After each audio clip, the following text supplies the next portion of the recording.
You started your own integrative medicine and functional medicine practice. You rented an office, or maybe you dove right into telehealth. Telemedicine practice, as virtual and digital visits are here to stay. Let's say you have malpractice insurance, you got a logo, maybe you even trademarked it. Now what?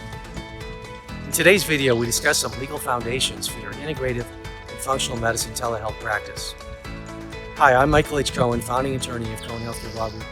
I've written lots of books about this subject, and our law firm helps healthcare industry clients navigate healthcare and FDA legal issues so they can launch or successfully grow their health and wellness product or service line. Now let's talk about you. You might focus on pediatric health, you might focus on geriatric health or mental and behavioral health, women's health, men's health, addictions, relationships, ADHD and ADHD, autism spectrum, or some other aspect of health and wellness. We deal with a lot of them. You might participate in insurance, you might be all cash. We have separate videos on opting out of Medicare and doing an all-cash membership practice. You might offer mind-body therapies, meditation, guided visualization, yoga, relaxation.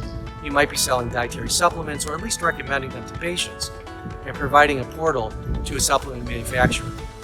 And you'll have a schedule of services. For example, a first office visit. Again, it might be a virtual telehealth first visit, a digital online health encounter, and a follow-up medical check-in in 30 days or 90 days, depending on the result of the stool test, blood test, urine test, whatever lab test specimen you'll requisition.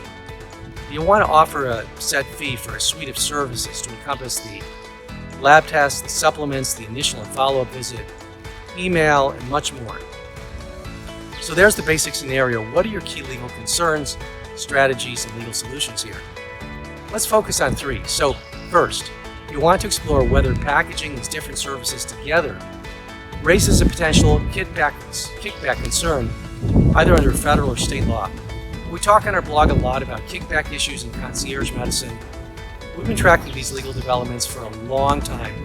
So visit our website, CohenHealthcareLaw.com. If you'd like the backstory on Stark, kickback, and fee-splitting rules, there's a lot of content. We also identify risks and some risk management strategies during a live legal strategy session with you, and we'll want to follow up by drafting a membership agreement between your practice or business and the patient. Now second, you'll want to have a robust informed consent. Robust because you're practicing integrative medicine, functional medicine, holistic healthcare, wellness care, whatever it is. You may be evidence-based, but a lot of what you'll be doing might be considered out of the box by some conventional in-the-box docs. So that means you'll want strong protective language in your consent form, which identifies the approach you're taking and the clinical risks, benefits, and alternatives. Now then, there are a series of forms you'll want to have in place. For example, your office policies, physical or virtual office, so patients know your position regarding refunds, cancellations, mundane housekeeping issues like that, which are best put out clearly so there's no misunderstanding later. Then there's the privacy policy, the terms of use of your website, possibly employment agreements for other healthcare practitioners, definitely some vendor agreements, HIPAA-related forms that address privacy and security of PHI or protected health information. Those are the top line items, but there are many others, and you'll want to at least do a legal strategy session. It's a great low barrier to entry way to get some top line issue spotting recommendations.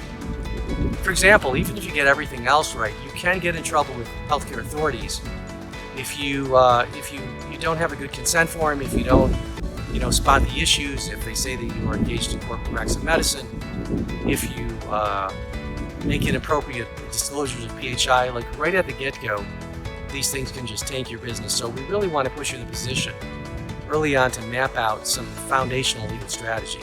And that's why we start most clients with a legal strategy session. If you have any questions, click on CohenHealthcareLaw.com/contact to send us a message or book an appointment. We look forward to speaking with you soon.